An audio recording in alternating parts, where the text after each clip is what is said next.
My daughter Amanda served me almond cake with a smile that never quite reached her eyes. Something was wrong. The bitter smell made my stomach clench as I watched her husband Frank eagerly dig into his slice. 40 years of motherhood had taught me to trust my instincts. I pretended to enjoy mine while secretly switching our plates when she turned away. Frank devoured what was meant for me, complimenting Amanda between bites. 10 minutes later, screams erupted from the kitchen as his body hit the floor, convulsing violently. The ambulance sirens faded into the distance as I sat alone in Amanda's pristine living room, my hands still trembling. The grandfather clock in the corner ticked loudly, marking each second of this nightmare. How had we arrived here? Just yesterday, I was proudly telling my bridge club about my daughter's perfect life. Amanda and Frank had been married for 5 years. From the outside, they appeared to be living the American dream in their colonial-style home in a prestigious Connecticut suburb.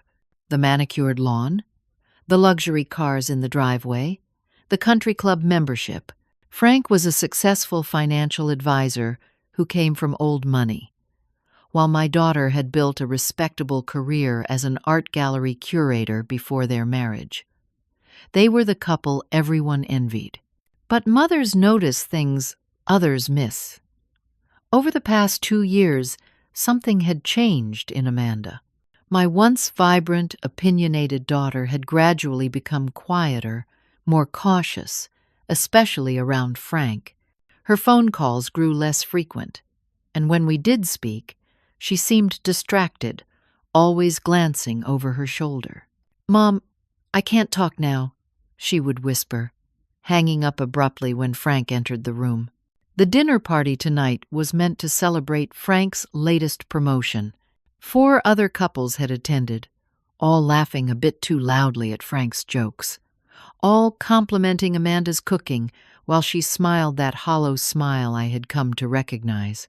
I had arrived early to help with preparations, noticing how she jumped when Frank called her name from upstairs.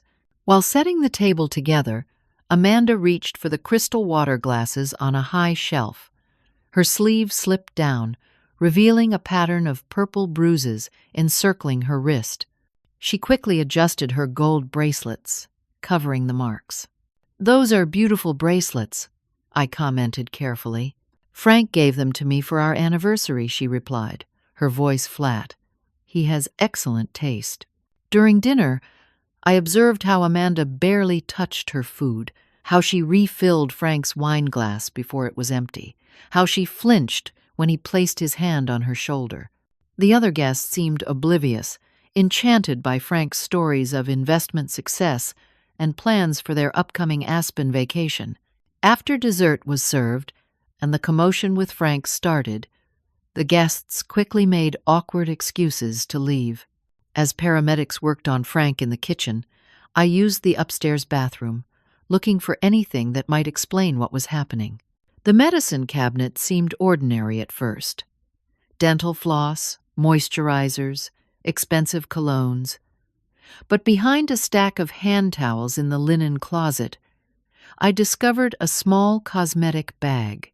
Inside were orange prescription bottles with my daughter's name: sertraline, lorazepam, Zoloft, powerful antidepressants and anxiety medications. The most recent refill was just 3 days ago. My heart sank as pieces began falling into place. Amanda's weight loss, her canceling family gatherings, the long sleeves in summer, her once passionate art career abandoned, the medication hidden like a shameful secret. I slipped one of each bottle into my purse just as Amanda called from downstairs. The paramedics were taking Frank to Hartford Memorial. She wanted me to drive her to the hospital. Her voice sounded strangely detached, almost relieved. As I descended the stairs, our eyes met, and for a moment, I saw something I hadn't seen in years. A glimmer of my real daughter silently pleading for help. The emergency room buzzed with fluorescent-lit urgency. Amanda sat perfectly still beside me, her hands folded in her lap, while nurses and doctors rushed past. Frank had been taken immediately to a treatment room upon arrival, medical staff shouting terms like possible poisoning and activated charcoal. A young police officer stood nearby, occasionally glancing in our direction. Hospital protocol required law enforcement presence for suspected poisonings. I squeezed Amanda's cold hand, but she remained expressionless, staring at the institutional blue wall across from us. "Mrs. Lambert?" A white-coated doctor approached. "I'm Dr. Pearson. Your son-in-law is stabilized but still critical. We're running toxicology screens now. Can you tell me what ingredients were in the cake your daughter served?" Before Amanda could answer, I spoke up. "Almonds, flour, sugar. A family recipe. Any bitter almonds. They contain hydrogen cyanide. Just regular almonds from the supermarket," I replied, feeling Amanda's hand tense in mine. "Well, something caused Mr. Lambert's symptoms. They're consistent with cyanide poisoning. We've contacted poison control." As the doctor walked away, 2 detectives entered the waiting area. One was an older man with salt and pepper hair, the other a younger woman with observant eyes that missed nothing. "Mrs. Thompson? Mrs. Lambert?" The male detective showed his badge. "Detective Wilson and Detective Rivera. We need to ask you both some questions. Separately, if you don't mind." They led Amanda to a small consultation room, leaving me with Detective Rivera in the waiting area. Her questions seemed routine at first. What had everyone eaten? Who had prepared the food? Whether anyone else felt ill? Then her tone shifted. "Mrs. Thompson, had your daughter mentioned any problems in her marriage?" I hesitated, thinking of the bruises, the hidden medications, the phone calls cut short. My mother's instinct was to protect Amanda, but I also knew something terrible had happened in that house. "My daughter has seemed different lately," I admitted cautiously. "Different how?" "Withdrawn. Anxious. Not herself." Detective Rivera nodded, making notes. "And Mr. Lambert? How would you describe him?" I chose my words carefully. Frank is very particular about how things should be, very controlling of their social calendar, their finances. I paused. "Their life. Has your daughter ever expressed fear of her husband?" The question hung in the air. Had she? Not directly, but there had been signs I'd ignored, hoping they were just adjustments to married life. Like when Amanda sold her art supplies because Frank thought her painting took too much time away from her duties at home, or when she stopped visiting her sister Jill because Frank found her a bad influence. "Mrs. Thompson," Detective Rivera prompted, "I think I've been blind to things I should have seen," I finally admitted, feeling a weight of guilt. "My daughter needs help, not accusations." Just then, her partner returned without Amanda. His expression was grim. "Where's my daughter?" I asked, standing up. "Mrs. Lambert is speaking with another officer. We've sent a team to search the house." A cold feeling washed over me. Why? "Standard procedure in cases like this," Detective Wilson said, not meeting my eyes. They left me alone in the waiting room after that. Hours passed. Midnight came and went. Finally, at around 2 in the morning, Detective Rivera returned. Her face had softened somewhat. "Mrs. Thompson, there's been a development. The search team found something at your daughter's house. A journal." My throat tightened. "What kind of journal?" "A diary of sorts. It contains disturbing information about Mr. Lambert's behavior toward your daughter. There are also some pages with research on toxic plants and compounds." She watched my reaction carefully. I fought to keep my expression neutral, but inside, my mind raced. What had Amanda been planning? Had she actually intended to poison Frank? We're keeping Mrs. Lambert for further questioning, Detective Rivera continued. Frank Lambert is conscious now and making some serious allegations. As dawn broke, I was finally allowed to see Amanda briefly. She sat in an interview room, looking small and broken. When she saw me, tears filled her eyes for the first time that night. "Mom," she whispered, "they found my journal. They think I tried to kill him." I took her hands in mine. "Did you?" She looked down. "I just wanted him to get sick, to feel as bad as he's made me feel for years. I never thought he would collapse like that." "Oh, Amanda." I sighed, my heart breaking for her. "But Mom," she looked up, confusion clouding her face. "I put the bitter extract in the slice I gave you. Not in his. I would never have been that obvious." A chill ran through me. "What are you saying?" Frank must have switched the plates when I wasn't looking. He's always been 3 steps ahead of me. Her hollow laugh held no humor. Even when I try to fight back, he wins. Before I could process this, Detective Wilson entered and asked me to leave. As I walked out, he informed me that Frank had given a formal statement, claiming Amanda had been acting erratically for months and had threatened him previously. Driving home alone, I was haunted by Amanda's words and the implications. If Frank had indeed switched our plates, not knowing I had also switched plates with him, that meant he had intended for Amanda to poison me, her own mother. The cake I was supposed to eat had been meant for him all along, but through a twisted series of secret plate switches, he had ended up consuming the poison he had prepared for me. I pulled over, suddenly nauseated. This wasn't just about an abusive marriage anymore. This was something far more calculating and sinister. The next morning, I awoke to insistent knocking at my front door. Exhausted from a sleepless night, I pulled on my robe and shuffled to answer it. My older daughter, Jill, stood on my porch, her face tight with worry. "Why didn't you call me?" she demanded, brushing past me into the house.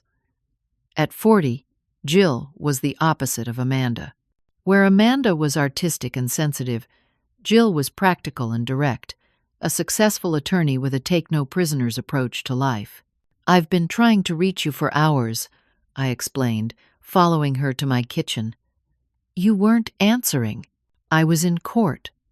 Jill pulled out her phone, showing me the breaking news headline, "Local financial advisor poisoned, wife under investigation." My stomach lurched. I sank into a chair as Jill put on coffee, moving through my kitchen with familiar efficiency. "Start from the beginning," she instructed, placing a steaming mug in front of me.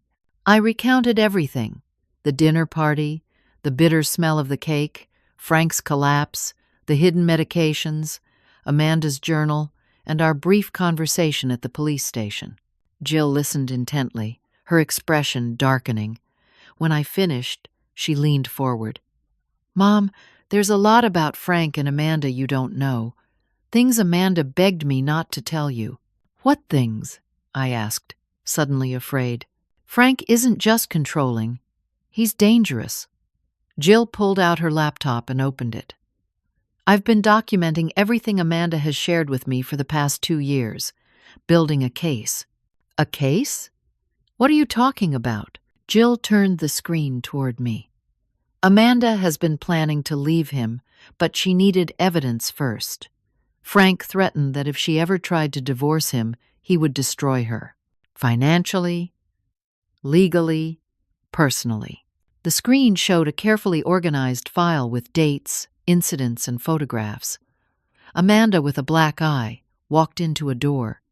Amanda, with finger-shaped bruises on her throat, fell while jogging. Bank statements showing large withdrawals from their joint accounts. Email screenshots of Frank belittling and threatening her. "Why didn't she come to me?" My voice broke. "Because Frank threatened you too. Said he would make sure you lost your house, your retirement, everything." Jill's voice softened.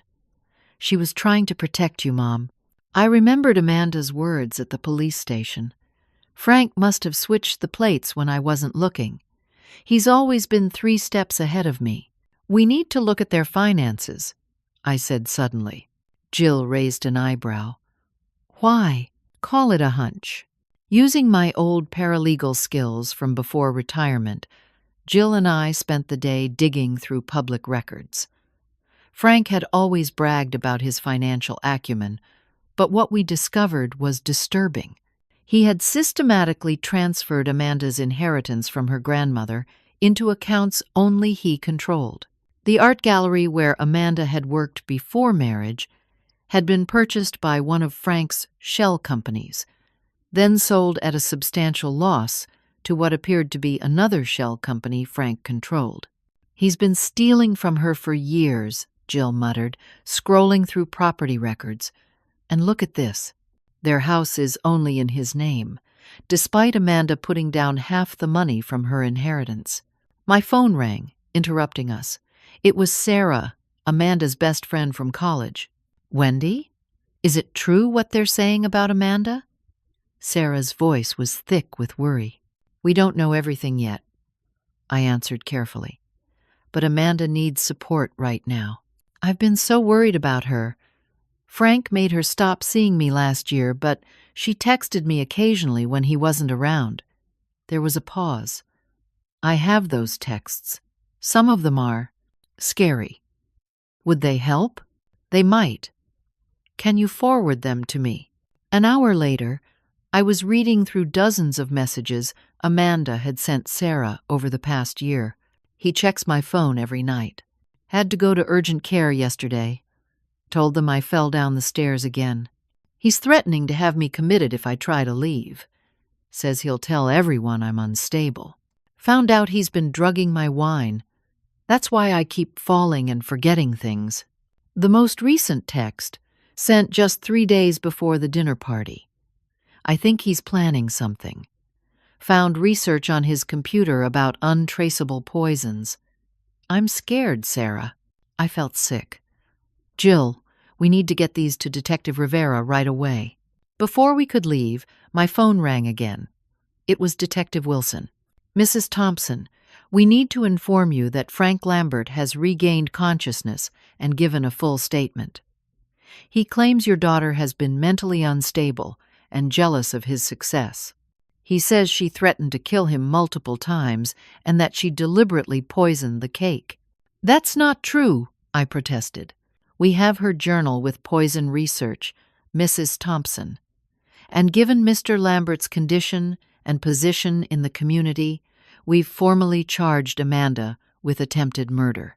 She's been transferred to county jail pending arraignment tomorrow morning. After hanging up, I turned to Jill, my hands shaking. They've charged her. She's in jail. Jill immediately shifted to lawyer mode. I'll represent her. We'll fight this. While Jill made calls to arrange Amanda's legal defense, I continued searching through financial records. Something wasn't adding up about Frank's business dealings. Buried in a stack of documents Jill had printed was a life insurance policy. I nearly missed it, but the amount caught my eye. $5 million. Frank had taken out the policy on Amanda just 6 months earlier. The beneficiary was listed as Frank Lambert, sole recipient. I stared at the document, the pieces finally clicking into place. Frank hadn't just been abusing Amanda. He had been setting her up. The mental instability he claimed she suffered, the isolation from friends and family, the controlled finances, and now a massive life insurance policy. Frank hadn't just collapsed from poison meant for me. He had been planning Amanda's death all along. The county courthouse was imposing, all granite and judgment. Amanda sat beside Jill in the arraignment hearing, looking small in her orange jumpsuit. When the judge set bail at $500,000, a nearly impossible sum, I saw a flicker of Frank's influence at work. We'll appeal the bail amount, Jill assured me afterward. But for now, Amanda stays in custody. I mortgaged my house the next day. Even then, we were still short by $200,000. I'll find it, I promised Jill. Determination hardening within me, somehow. While Jill built Amanda's legal defense, I began my own investigation. 40 years as a paralegal before retirement had taught me how to uncover information, and I knew something wasn't right about Frank's business. Lambert Financial Advisors occupied the top floor of an impressive building downtown. I arrived dressed in my best suit, hair neatly styled, wearing the pearl necklace my husband had given me before his death 10 years ago. "I have an appointment with Mr. Davis," I told the receptionist confidently. Thomas Davis was Frank's business partner, a man I'd met briefly at Amanda's wedding. "He's in a meeting, but should be finished soon. Can I get you coffee while you wait?" I accepted graciously, using the time to observe the office. Photos of Frank and Tom, with various celebrities and politicians, lined the walls. Awards for financial excellence filled a glass case. Everything projected success and trustworthiness. 20 minutes later, Tom emerged from his office with clients, all handshakes and reassurances. When he spotted me, confusion briefly crossed his face before his professional mask returned. "Mrs. Thompson, what a surprise. Please, come in." His office was immaculate, with floor-to-ceiling windows overlooking the city. I declined his offer of refreshments, getting straight to the point. "I need to understand Frank's business dealings with my daughter's inheritance." Tom shifted uncomfortably. "I'm afraid I can't discuss client finances, even with family, especially given the current situation. My daughter is in jail for something I believe Frank orchestrated," I said bluntly. "I've found evidence he's been systematically stealing her inheritance and taking out large insurance policies on her life." Tom's expression remained carefully neutral, but I caught a flicker of something in his eyes. Fear? Guilt? "Mrs. Thompson, these are serious allegations. If you have concerns about financial impropriety, you should speak with the authorities."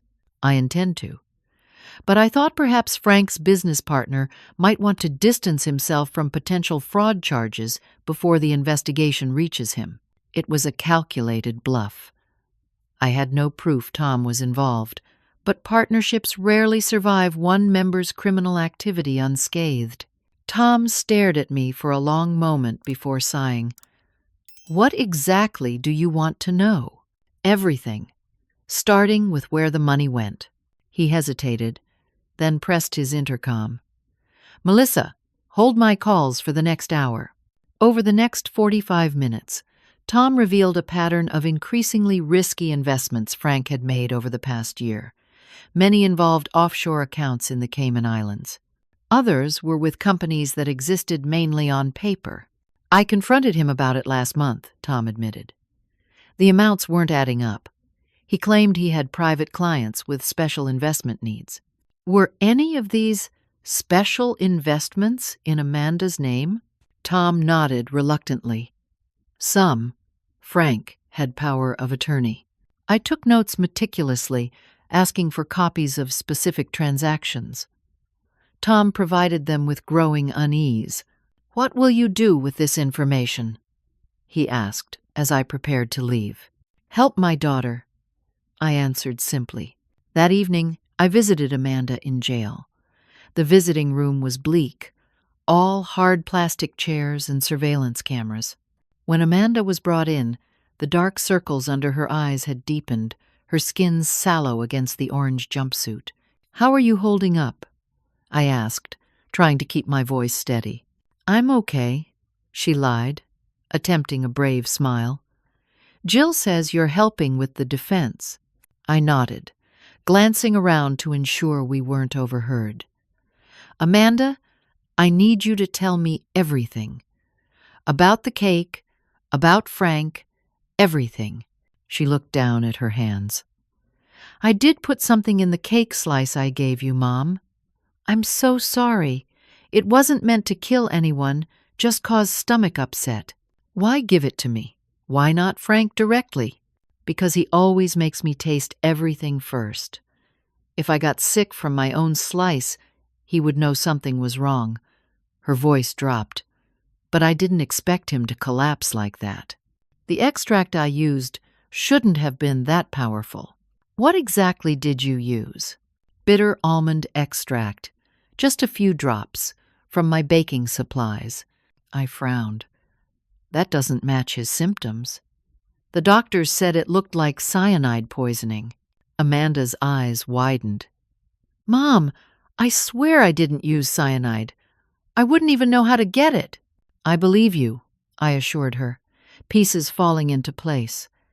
I think Frank may have been planning to poison you that night. The plates got switched multiple times. He ended up consuming what he intended for either you or me. The color drained from Amanda's face. That would explain. She trailed off. Explain what? She leaned forward, voice barely audible. 2 weeks ago, I found files on his computer. Research on poisons that mimic heart attacks. Information about my life insurance policy. Her eyes filled with tears. He was going to kill me, Mom, and make it look natural. I've been looking into his finances, I told her. Frank has been moving money offshore. Millions of dollars. Some of it, your inheritance. Amanda didn't look surprised. He controls everything. I haven't had access to my own accounts for years. As visiting hours ended, I promised to return soon. Walking to my car, I noticed a dark sedan with tinted windows in the parking lot. The same car I'd seen outside my house that morning. I was being followed. The next day, I met with Detective Rivera at a coffee shop, presenting the financial records and life insurance policy I'd gathered. This certainly raises questions, she admitted, reviewing the documents. But it doesn't prove Frank planned to murder Amanda. What about the text messages? I asked, showing her Amanda's exchanges with Sarah. Detective Rivera read them carefully. These indicate abuse, which is serious, but not a murder plot.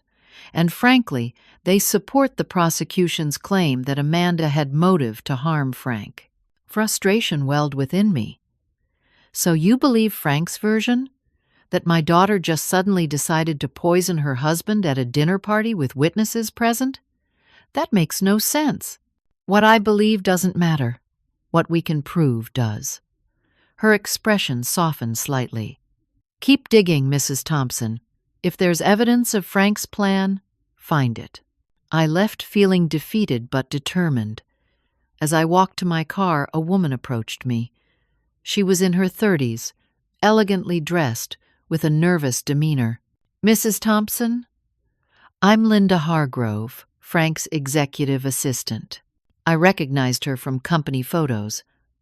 What can I do for you, Miss Hargrove? She glanced around anxiously. Not here. Can we meet somewhere private? 2 hours later, we sat in a booth at the back of a quiet diner on the outskirts of town. Linda stirred her coffee continuously, though she hadn't taken a sip. Frank and I have been having an affair, she blurted out.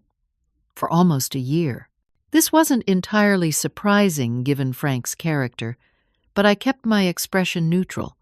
Go on. At first, I thought he loved me. He said his marriage was over in everything but name. She looked down. He promised once things were resolved with Amanda, we would be together. Resolved how? Linda's hand trembled. He never said exactly. Just that soon Amanda wouldn't be a problem anymore. Did he mention insurance money? Offshore accounts? She nodded. He talked about starting over somewhere tropical. Said we'd have millions to build a new life. Her eyes met mine. 3 weeks ago, I found something on his computer, a document titled Extraction Plan. It detailed how to fake his own death and disappear. My blood ran cold. What? It had passport information, banking details, everything. The plan was to make it look like Amanda killed him, collect the insurance through offshore accounts, and then disappear. Linda's voice broke. I was supposed to meet him in Belize next month. Why are you telling me this now? Because when I saw the news about the poisoning, I realized Frank was implementing the plan. But something went wrong. She reached into her purse and pulled out a flash drive. I made copies of everything. Take it. As she stood to leave, I grabbed her wrist. The police will need your testimony. Fear flashed across her face. I can't. Frank has connections, powerful ones. My daughter's life is at stake, I insisted. Linda hesitated, then nodded once before hurrying away. That night, I examined the flash drive's contents.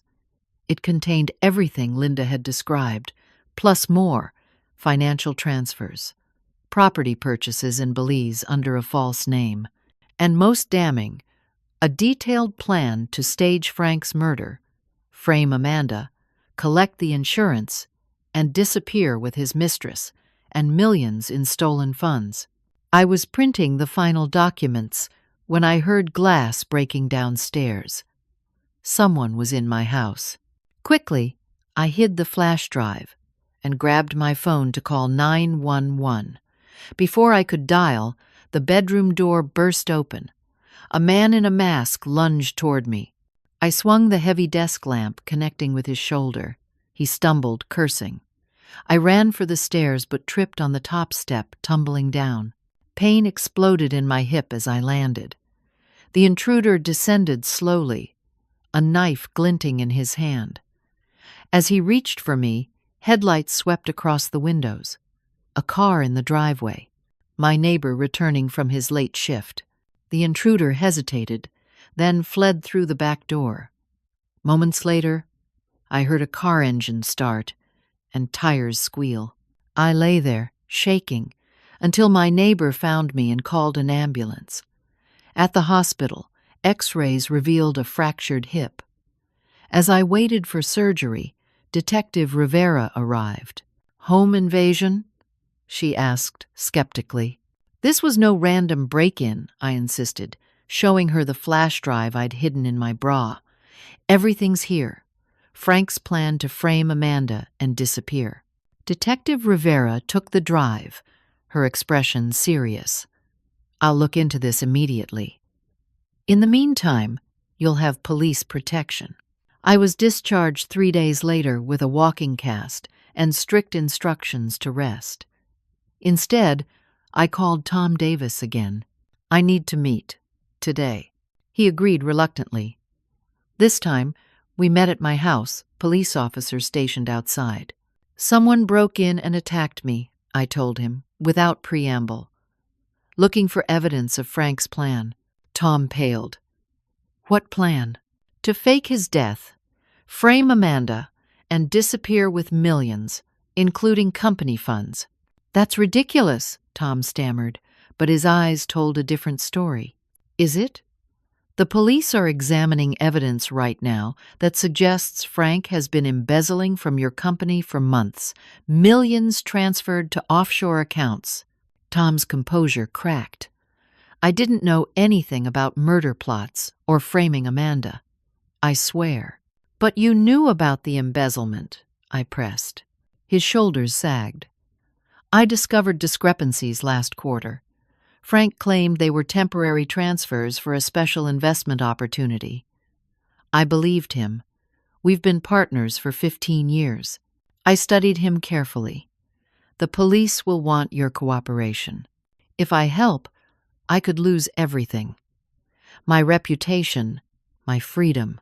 If you don't help, my daughter loses her life," I countered. "And I suspect you're already implicated more than you're admitting." Tom's expression hardened suddenly.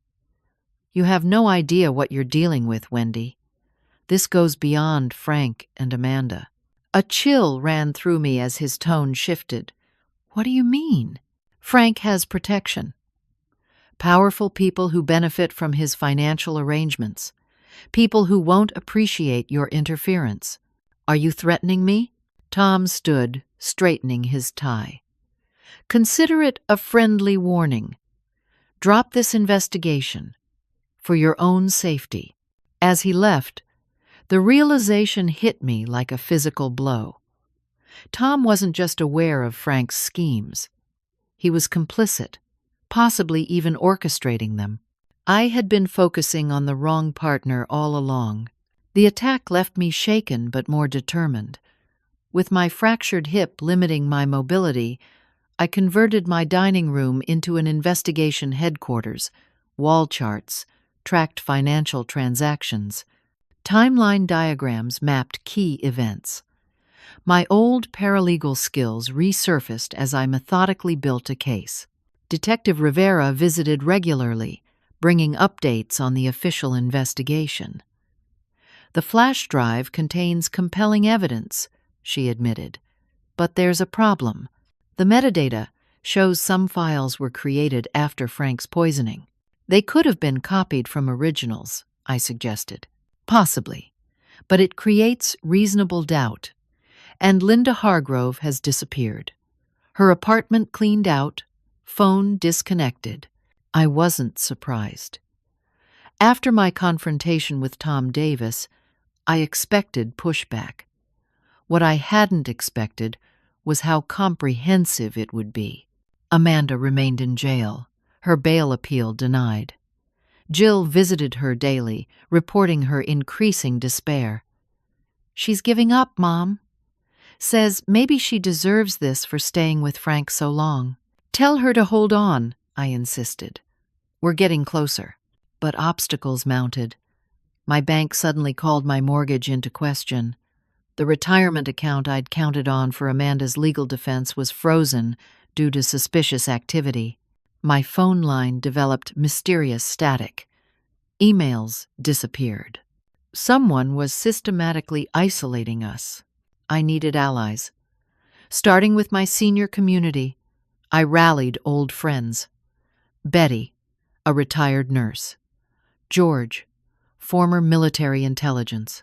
Margaret, who had taught computer science before retirement. We gathered in my living room, a gray-haired task force, united by purpose. Frank and Tom's company manages investments for half the power players in this state, George confirmed after making discreet inquiries. Politicians, judges, police brass, that explains the resistance from official channels, I mused. Margaret examined my computer. They've installed keyloggers. Everything you type is being monitored. Instead of discouraging us, these revelations energized our group. We implemented countermeasures. Burner phones, coded communications, multiple meeting locations. Betty's grandson, a cybersecurity expert, helped us establish secure digital channels. Like something out of a spy movie, Betty laughed, but her eyes remained serious. Through this network, we uncovered more troubling connections. Frank's company had ties to several offshore entities implicated in money laundering. Tom Davis had recently purchased property in countries without extradition treaties. And most disturbing, the judge who denied Amanda's bail appeal had investments managed exclusively by Lambert Financial. The web of corruption extended further than I'd imagined. Meanwhile, I maintained a predictable routine to avoid suspicion. Regular hospital visits for my hip, grocery shopping on Tuesdays, bridge club on Thursdays, all while our senior spy network gathered intelligence. 2 weeks into our investigation, Margaret made a breakthrough. "I've traced the money," she announced during our meeting at George's woodworking shop. $20 million moved through 7 countries before landing in accounts in Belize and Montenegro. Half came from client funds, half from Amanda's inheritance and insurance policies Frank controlled. "Can we prove it was Frank?" I asked. "Better. We can prove it was Tom." She handed me printouts of digital signatures and authorization codes. "Tom's fingerprints are all over these transfers. Frank was involved, but Tom was driving." This aligned with my growing suspicion that Tom was the mastermind. Frank was abusive and controlling, but his financial schemes seemed to require more sophistication than he possessed. The next day, I visited Amanda again, smuggling in a secure phone Betty's grandson had provided. "Things are moving," I told her quietly. "We've uncovered evidence that Tom Davis is deeply involved." Amanda's eyes widened. "Tom visited me yesterday." "What? Why didn't you tell your lawyer?" "He said he came as a friend, offered to help reduce my sentence if I admitted guilt, and confirmed Frank had no involvement in financial irregularities." My heart raced. He's trying to tie up loose ends, make you the scapegoat for everything. "I refused," Amanda said. "He seemed surprised, said I should reconsider for your sake." "My sake?" "He mentioned your recent fall, said accidents can happen to anyone, especially seniors living alone." Her eyes filled with tears. "Mom, he was threatening you." I squeezed her hand reassuringly, though fear knotted my stomach. "We're close, Amanda. Hold on a little longer." Back home, I found my front door slightly ajar. Inside, drawers had been emptied, furniture overturned. My investigation materials were gone. Even the backup files I'd hidden in the hollowed-out Bible on my bedside table had been discovered. I called Detective Rivera immediately. She arrived with a forensics team, but I had little hope they would find anything useful. Whoever did this was too professional. "This is getting dangerous, Mrs. Thompson," Rivera warned. "You should consider staying with relatives until the trial." "I'm not running," I insisted, "and I'm not abandoning Amanda." After she left, I contacted our senior network. Within hours, they had arranged rotating watches on my house and restored much of our lost research from backups Margaret had prudently stored in multiple locations. That night, I received a text from an unknown number. "Lincoln Memorial, noon tomorrow. Bring evidence or A gets maximum sentence, come alone." I recognized the implied threat. If I didn't turn over everything we'd gathered, they would ensure Amanda was convicted. And given the connections we'd uncovered, they could probably do it. Our team debated through the night. George wanted to involve federal authorities. Margaret suggested setting a trap. Betty worried about my safety. "I need to go," I finally decided. But not alone, and not unprepared. The next day, I arrived at the Lincoln Memorial exactly at noon. Tourists flowed around me as I stood at the base of the massive statue, leaning heavily on my cane, the picture of a vulnerable elderly woman. Tom Davis approached from the left, wearing sunglasses despite the cloudy day. "You're persistent, Wendy. I admire that." "Where's Frank?" I asked. "Recovering at a private facility. He sends his regards." "I'm sure he does." Tom glanced around casually. "Do you have what we discussed?" I patted my large handbag. "Everything. Financial records, transfer authorizations, the detailed extraction plan." "Good." He smiled coldly. "I assume you've made copies." "Of course. It won't matter. Without Linda's testimony, you have nothing conclusive. Just speculation and circumstantial evidence." I met his gaze steadily. "I have more than you think." "Such as?" "Frank's private recordings. He documented your conversations about framing Amanda and collecting the insurance. It was a bluff, but Tom's momentary hesitation told me I'd struck close to truth." "You're lying," he said less confidently. "Am I?"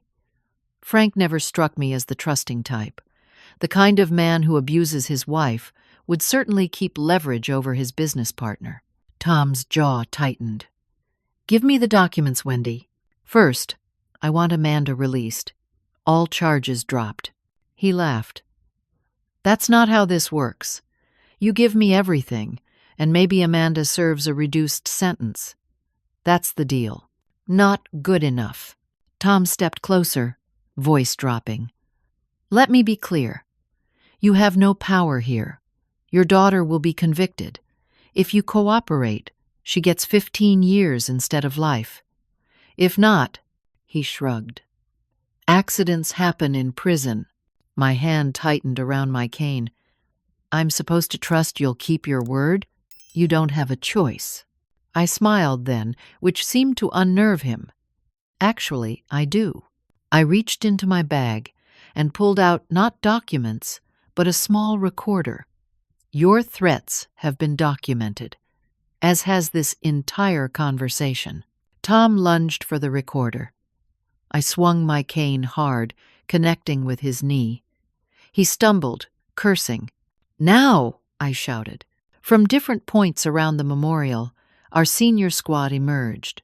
George with his military bearing, Betty filming everything on her phone, Margaret approaching with a park ranger she'd briefed earlier, and Detective Rivera, who had agreed to observe from a distance, stepping forward with handcuffs. "Thomas Davis, you're under arrest for conspiracy, attempted murder, and witness tampering," Rivera announced, reading him his rights as tourists gawked and recorded. Tom glared at me as he was led away. "This isn't over, Wendy. For you, it is," I replied, feeling the weight of weeks of fear finally lifting.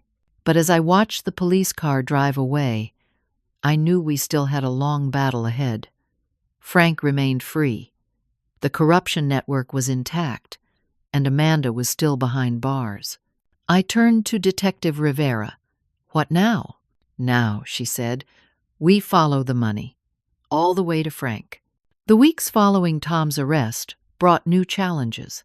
His connections ran deep, and the case stalled as judges recused themselves and evidence disappeared from police custody. Amanda remained in jail, though Jill had managed to secure better conditions through relentless legal pressure. I divided my time between visiting Amanda, physical therapy for my hip, and coordinating our senior investigation team. We operated from rotating locations: Betty's sunroom, George's basement workshop, the back room of Margaret's church. Tom's arrest scared them, George observed as we reviewed our progress. Frank has gone completely off-grid. No credit card activity, no phone records. He's implementing his escape plan early, I speculated.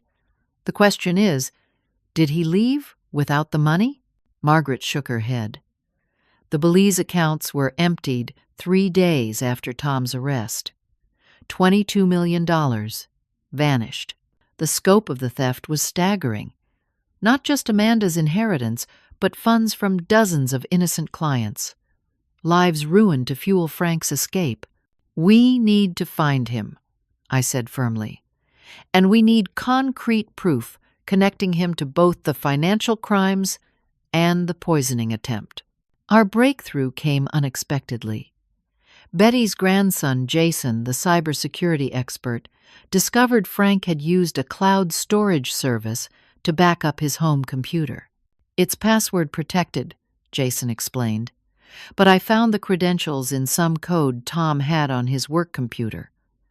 They were business partners, but they clearly didn't trust each other." The cloud drive contained thousands of files. Most were mundane tax records, property documents, vacation photos. But in a folder labeled Insurance, we found recordings. Frank had secretly taped his conversations with Tom for years. In one recording from 3 months earlier, they discussed the Amanda problem explicitly. "Frank, once the insurance pays out, how quickly can we move the money?" Tom, "Within 48 hours. Untraceable. But we need a convincing death. Natural causes would be cleanest." Frank, "Not possible anymore. She's too suspicious, but if she's responsible for my murder, we get everything insurance, public sympathy, and she's locked away forever." Tom, "The poison route is risky." Frank, "Not if it's her poison. Not if she's caught red-handed." The recording continued, detailing how Frank would plant evidence of Amanda researching poisons, then stage his own attempted murder at a dinner party with witnesses present. He would consume a non-lethal but dramatic-looking compound, while simultaneously ensuring Amanda had real poison in her possession. He was going to kill her if the frame job failed, I realized with horror. The life insurance would pay either way. I immediately contacted Detective Rivera, arranging to meet at her precinct with our evidence. She listened gravely to the recordings. "This changes everything," she admitted. "We'll need to move quickly. If Frank realizes we have these recordings, he'll disappear completely," I finished. Rivera assembled a task force, coordinating with authorities in Belize. Arrest warrants were prepared. Amanda's case was scheduled for review, but bureaucracy moved slowly, and Frank had a head start. That evening, I returned home exhausted but hopeful. For the first time in weeks, I believed Amanda might soon be free. I checked the security system our team had installed, then took my pain medication and fell into a deep sleep. The sound of breaking glass jolted me awake at 3 a.m. Someone was in the house. Again. This time, I was prepared. I pressed the silent alarm button beside my bed, then reached for the baseball bat George had insisted I keep nearby. My bedroom door crashed open, and a large man in a ski mask charged toward me. I swung the bat with all my strength, connecting with his shoulder. He grunted but didn't slow, tackling me onto the bed. The impact sent pain shooting through my healing hip. I fought wildly, years of fear and rage fueling my resistance. "Where are the recordings?" he demanded, his voice muffled by the mask. I kneed him hard in the stomach, creating enough space to roll away. Grabbing the lamp from my nightstand, I smashed it against his head. He staggered, cursing. "Police are coming," I warned, though I had no idea if the silent alarm had worked. "Lying old bitch!" he snarled, lunging again. I ducked, using his momentum to push him into the wall. Picture frames crashed down. In the chaos, I glimpsed a familiar watch on his wrist, an expensive brand I'd seen before. On Frank. "I know it's you," I said, backing toward the bathroom. "The recordings are with the police already. It's over, Frank." He pulled off the mask, revealing a face distorted by rage. "It's not over until I say it's over." Frank looked different, hair dyed black, beard grown out, but his eyes were unchanged. Cold, calculating, murderous. "How did you find me?" he demanded. "The plan was perfect." "Not perfect enough," I replied, continuing to edge backward. "You underestimated how far a mother will go to protect her child." His laugh was ugly. "Amanda isn't worth the effort. She's weak, pathetic, always has been. She's stronger than you know." My back touched the bathroom doorway. "Strong enough to survive you." "Not for long," Frank growled, pulling a gun from his waistband. "Once you're gone, she'll have no one. The recordings will disappear, and she'll rot in prison for my murder, which, ironically, hasn't happened yet." I felt the bathroom counter behind me, my fingers finding the hairspray I kept there. "You won't get away with this. I already have 20 million reasons why I will." As he raised the gun, I sprayed the hairspray directly into his eyes. Frank screamed, temporarily blinded. I shoved past him, running for the stairs despite the pain shooting through my hip. Frank recovered quickly, pursuing me. "I'll kill you for that, you old hag." Halfway down the stairs, I heard sirens in the distance. The alarm had worked, but would help arrive in time? In the kitchen, I grabbed a knife from the block, then ducked behind the island as Frank thundered down the stairs. "I can smell your fear, Wendy," he called, moving cautiously through the dark house. "Just like Amanda's. She always stank of it." I controlled my breathing, listening to his footsteps. When he passed the island, I lunged, slashing at his gun hand. The blade connected. Frank howled, the weapon clattering to the floor. We both dove for it. Frank reached it first, but as he aimed at me, blue lights flashed through the windows. Police cruisers pulling up outside. Frank hesitated, then turned toward the back door. I tackled him from behind, all my weight driving him down. The gun discharged, the bullet embedding in the ceiling. We wrestled for control, rolling across the kitchen floor. Despite his strength, I fought with the accumulated rage of months for Amanda's suffering, for the justice delayed, for every moment of fear he had caused. I slammed his gun hand against the kitchen cabinet repeatedly until his grip loosened. The back door burst open. "Police! Freeze!" Light flooded the kitchen as officers rushed in, weapons drawn. Frank was pulled off me, handcuffed despite his struggles. "Are you all right, ma'am?" A young officer helped me to my feet. I nodded, watching as Frank was led away, still hurling threats. Detective Rivera arrived moments later. "We've been tracking him since he entered the country yesterday," she explained. "Lost him briefly, then picked up his trail heading toward your house." "He came for the recordings," I said, collapsing into a kitchen chair, adrenaline fading. "Well?" "He found something else instead," Rivera observed wryly. "A mother who wouldn't give up." By dawn, Frank was in custody, facing charges of attempted murder, conspiracy, fraud, embezzlement, and assault. The recordings provided the final evidence needed to connect all aspects of his crimes. And at 10 that morning, a judge signed the order for Amanda's immediate release. I waited outside the county jail, leaning on my cane, heart pounding as the doors opened.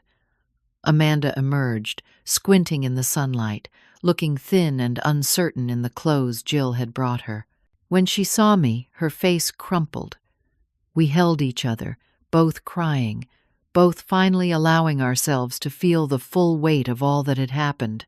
"He's in custody," I told her. "It's over."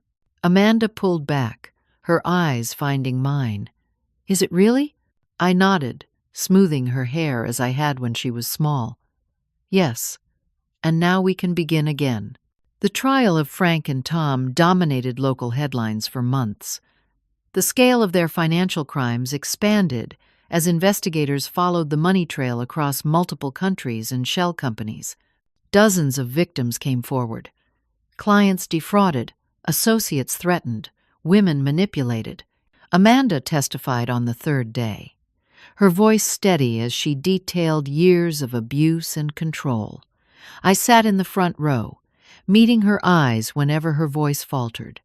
Behind me sat our support network, Jill with her legal pad, Betty and George holding hands, Margaret nodding encouragement, Detective Rivera observing carefully. Frank and Tom appeared in matching prison jumpsuits, their former polished arrogance eroded by confinement.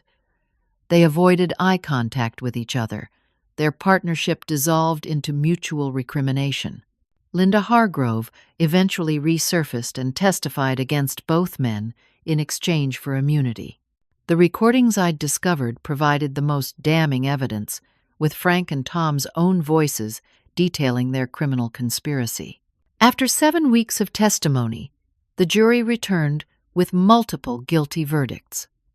The judge, a stern woman with no financial ties to Lambert Financial, delivered her sentence.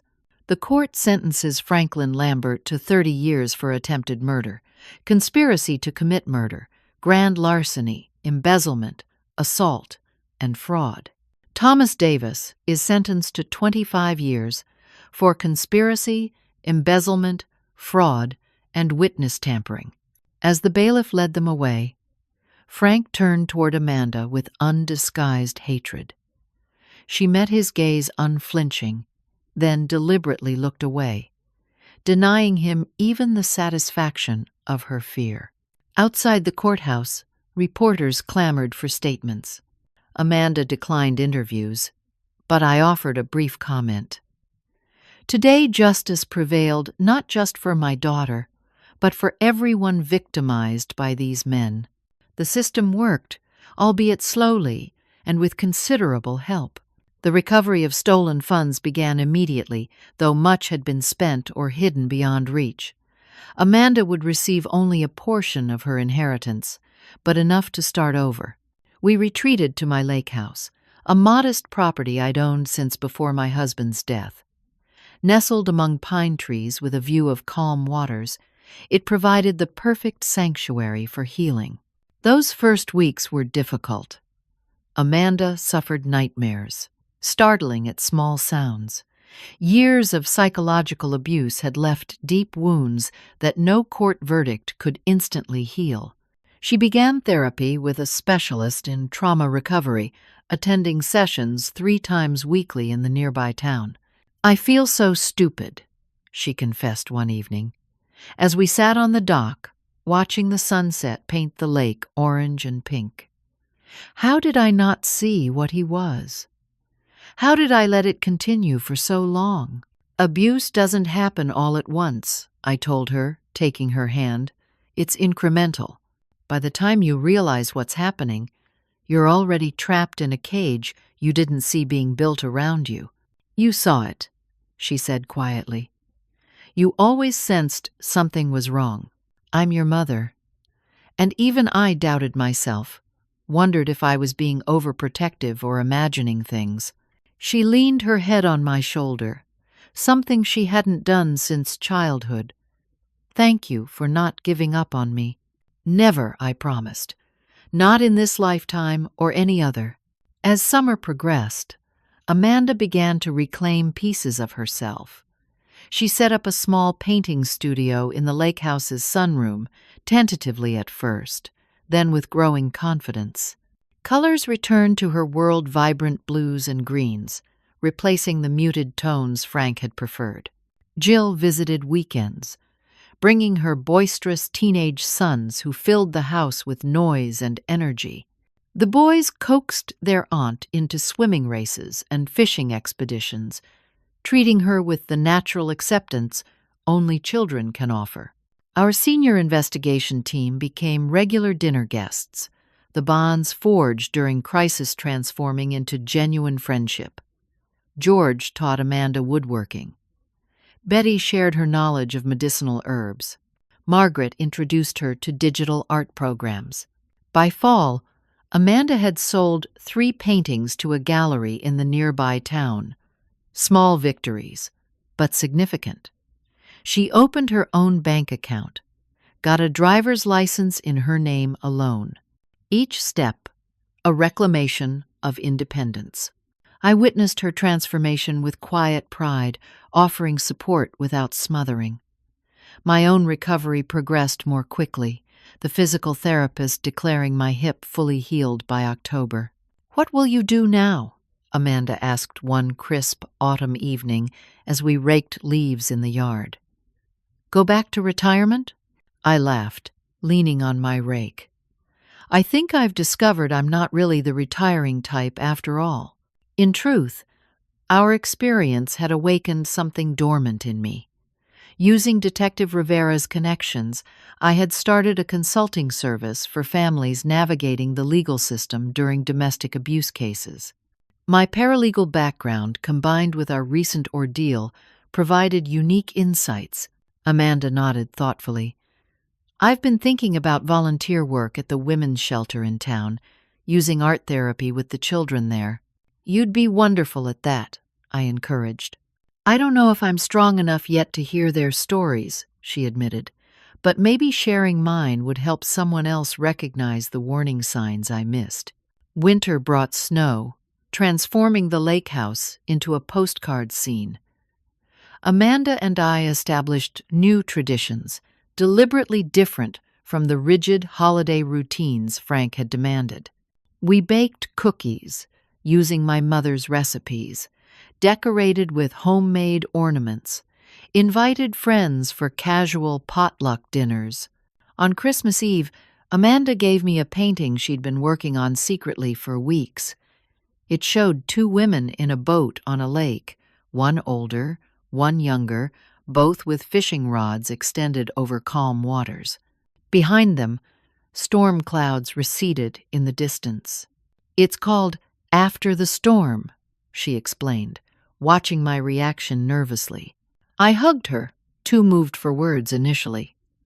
When I could speak, I said simply, "It's perfect." By spring, we had settled into a new normal.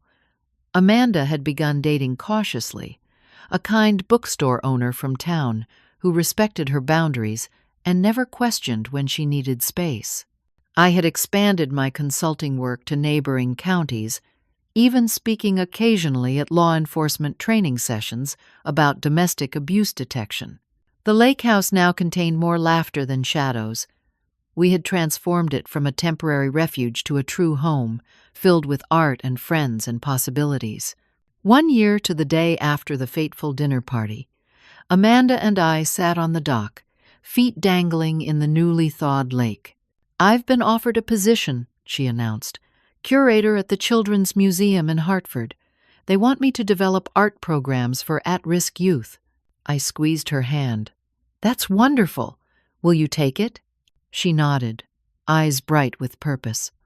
"It feels right, using everything I've been through to help children find their voice through art." "Your grandmother would be so proud," I said. "She always said art saves lives."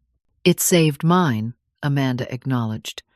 "That and having a mother who never stopped fighting for me." We watched a pair of loons glide across the water, their haunting calls echoing against distant shores. "I've been thinking about that night," Amanda said after a while. "About the cake." "What about it? How did you know? What made you switch the plates?" I considered the question. Instinct, partly. The smell was wrong, but mostly it was your eyes. They didn't match your smile. I paused, remembering. A mother knows her child's real smile. I hadn't seen yours in years. Amanda leaned against me. I never thought I'd smile genuinely again. But here we are. "Here we are," I agreed. As the sun began its descent, painting the lake in gold and amber, I reflected on our journey. From that terrible night of poison and betrayal to this peaceful moment of healing and hope. We had traversed a landscape of fear, desperation, and danger to reach this shore of possibility. The greatest lesson wasn't about the capacity for human cruelty, though we had witnessed that in abundance. Rather, it was about resilience, about the strength found in vulnerability, about how love, fierce, protective, unconditional, could overcome even the most carefully constructed web of deception. "Mom?" Amanda's voice pulled me from my thoughts. "Yes, sweetheart? I'm ready to bake again. Would you help me make grandmother's almond cake? The real recipe this time." I smiled, recognizing the request for what it was, not just about reclaiming a family tradition, but about taking back power from painful associations. I'd love nothing more. Hand in hand, we walked back to the house as evening settled around us. Two survivors, scarred but stronger. Two women who had faced darkness and emerged into light. Mother and daughter, bound not just by blood but by shared battle and victory. The kitchen light welcomed us home. Thank you for listening to my story. If you've ever felt something wasn't right in a relationship, trust that instinct. It might just save a life. I hope our journey reminds you that it's never too late to fight for those you love, that escape from abuse is possible, and that healing, while not immediate, does come with time and support. Please comment with your thoughts about trusting your instincts. Subscribe for more stories of survival and redemption. And share this with anyone who might need to hear that they're not alone. Wishing you peace and the courage to stand up for yourself and those you love.